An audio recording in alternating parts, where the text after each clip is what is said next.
Yeah, hi guys. As a part of last videos, we have covered national science and tech policy, recent science, tech and innovation policy. So we have covered 2013 and 2020 policies in a comprehensive manner. Today we'll look at national strategies and missions. Following that, we'll be seeing the emerging technology frontiers. So, as a part of national strategies, India on missions, India is focusing on Digital India mission, which was introduced in 2015, and we have a national quantum mission, which is also India pursuing in aspiring way. So initially we will deal with the Digital India mission and the main pillars involved in it, and the sub-components involved in the mission. Later, following that, we'll be covering national quantum mission.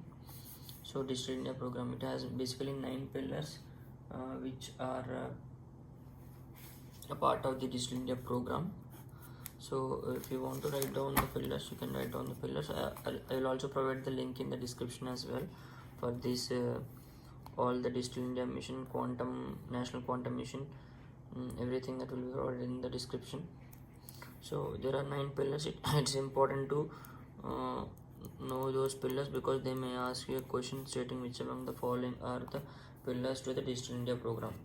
So they're basically concentrating on broadband highways, universal access to mobile connectivity,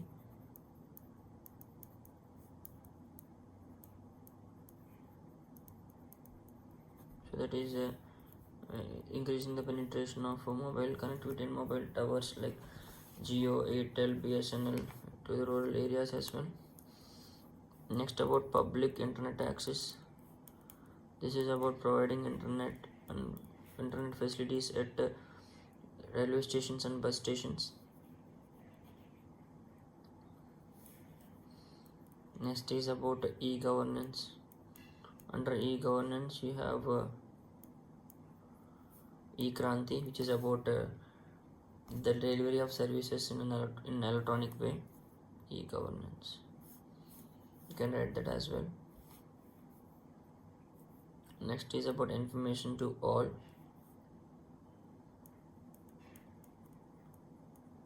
E-Kranti and information to all.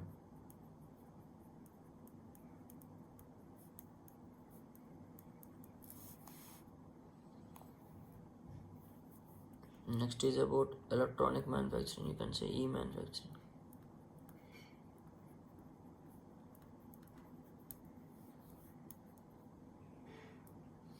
The last one is information technology for jobs and early harvesting programs. So these are the main 9 pillars that are involved in the Digital India mission. Digital India program. You also, as a part of Digital India mission, you also have digital entrepreneurship, which is about providing digital knowledge to the MSME sectors and other associated businesses. You also have digital services. So digital services mainly include UPI and BHIM applications, which will provide hassle-free online transactions. You also have the very important DigiLocker, which is digital locker, which is useful for storing your personal documents and cloud-based services. These are the main things involved in the digital services. You also have a unique digital identity. Basically, it is Aadhaar. So India has around like 129 crores of unique digital identities in the world. And one more thing is, as a part of this Digital India mission, is India's tag, This is basically a set of platform on APIs. You call it as application programming interface, which is usually allows governments and businesses to host their websites on the internet. And you also have this is also very important. This is Digital India Mission, National Digital Health Mission. So you have PMJAY Yojana, that is for they will usually get the details from you for providing medical insurance. And you also have Digital India Bhashini, that is a part of India's AI program. So we'll also look at the India's AI program because has been recently in news as well. So Digital India Mission has been approved. So the government, the cabinet has basically approved this India AI mission of worth 10,300 crores for strengthening this artificial intelligence innovation ecosystem in India.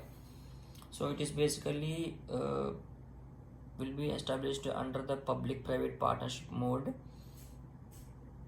So it will also make the private parties engaged in the mission.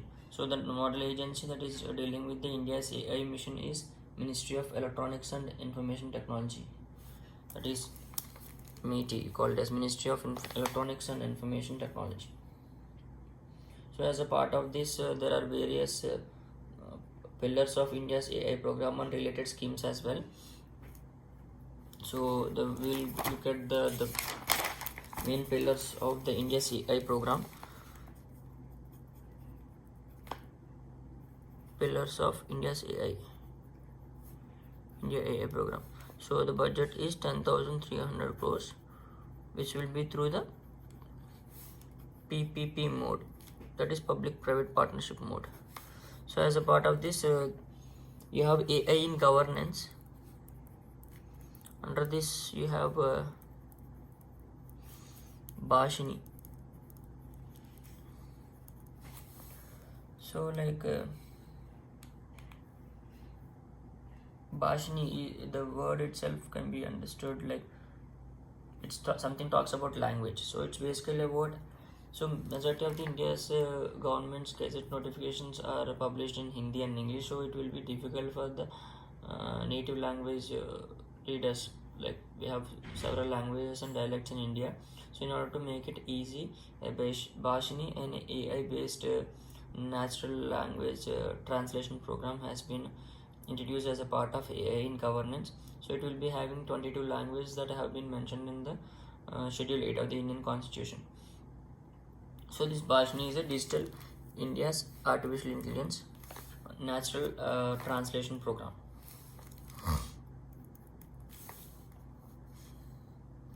So this will be available for all the people. You can download the app in the Play Store as well. So this can be useful for a translation into several languages. So you also have under AI and governance, you also have India Stack. I already talked about India Stack. India Stack, which is among the 9 pillars of the Digital India Mission or Digital India program. So it is useful for hosting your websites on the internet. It will be much more useful for the businesses and MSME sector. You also have as a part of AI, you also have AI in computer systems. So it basically talks about the computer systems or the supercomputers that have been developed by India. That is Airavat. It is among the top 500 super fast computers in the world. It stands in the top 100 actually. It is set in Pune. It is important. Please make a note of it. And we also talk about the National Quantum Mission in detail in the later part. So this is with respect to the AI.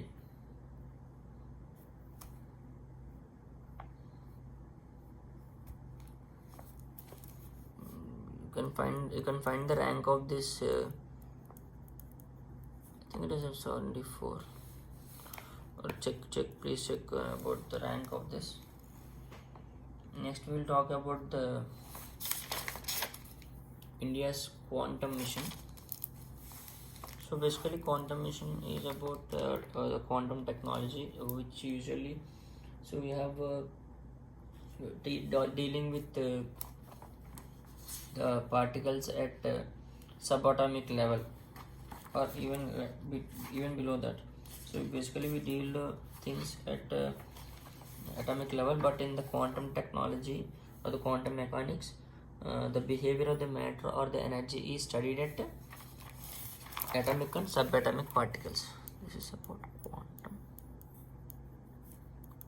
technology. So you study the behavior of matter at atomic and subatomic levels.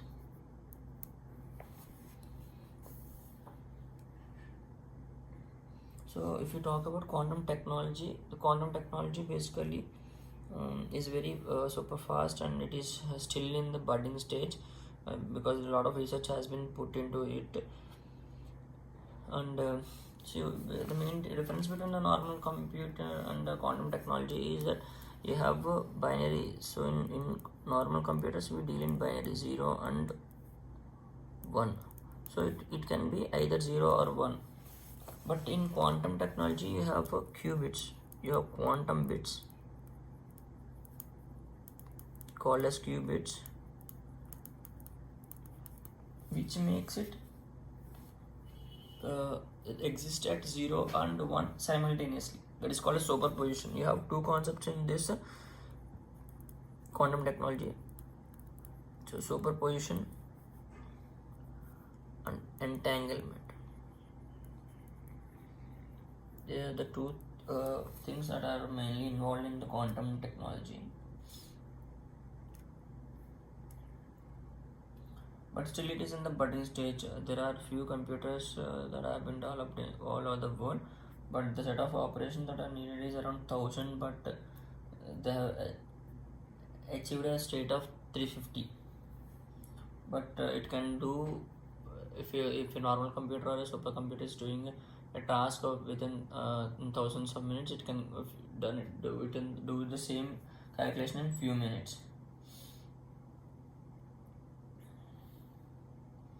So basically you have the main difficulty in this is about challenges in the upscaling the number of qubits on a processor chip. So it is very energy intensive. You need a lot of energy, and it also need to be kept at very lowest temperature for performing these kind of activities or tasks.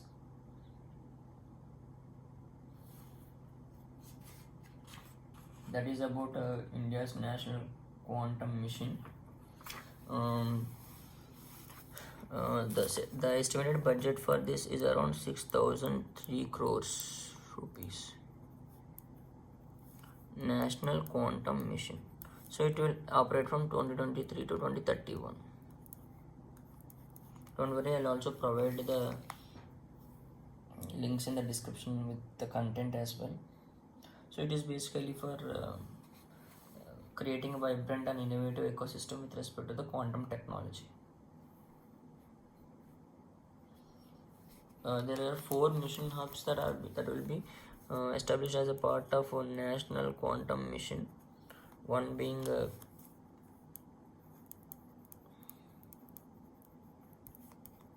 quantum computing.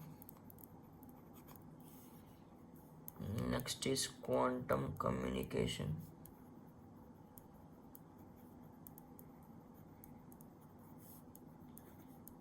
Next being quantum sensing and metrology. Next is quantum materials and services and devices.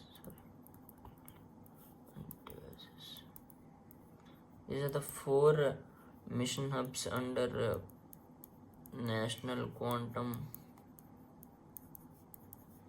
mission.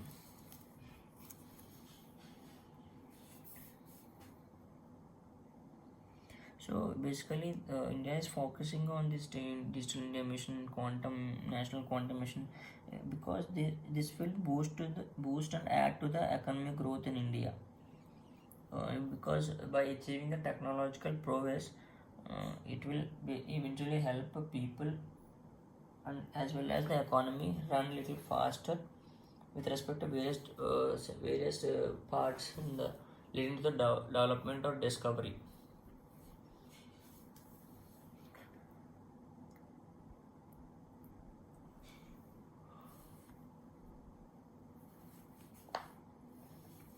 So these are the things with respect to the National Quantum Mission.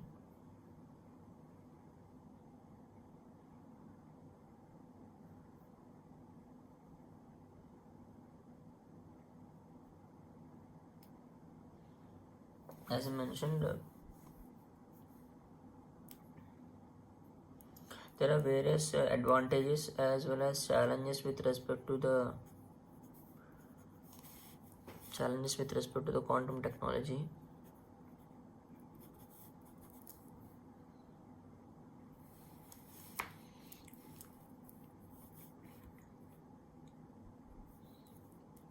So as mentioned, it is super fast.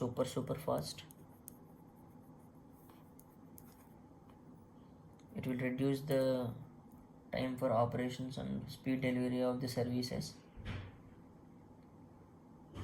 It will also help in as it is super fast and super precision timing can be used for this, because you have heard about magnetometers and other things which are very highly sensitivity, which have high sensitivity.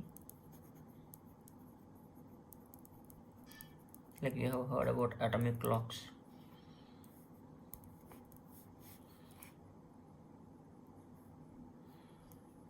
And one more thing is, the advantage is about the quantum technology will result in the development of superconductors,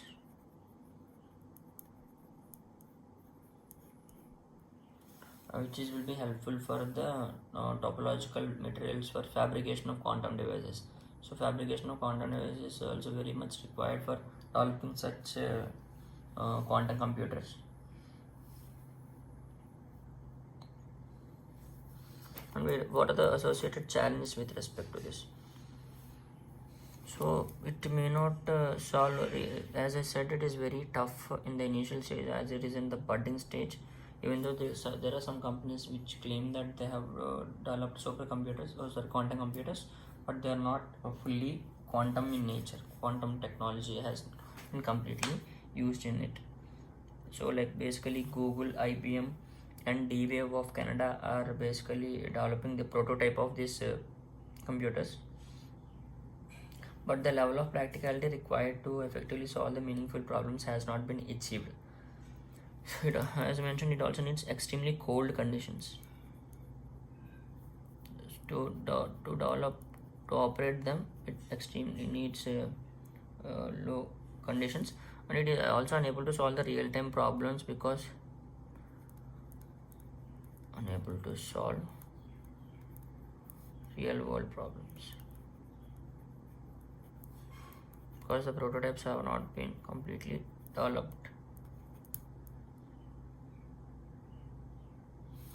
As I mentioned, it at least need 1000 qubits, but the prototypes have only achieved until around like 430 qubits.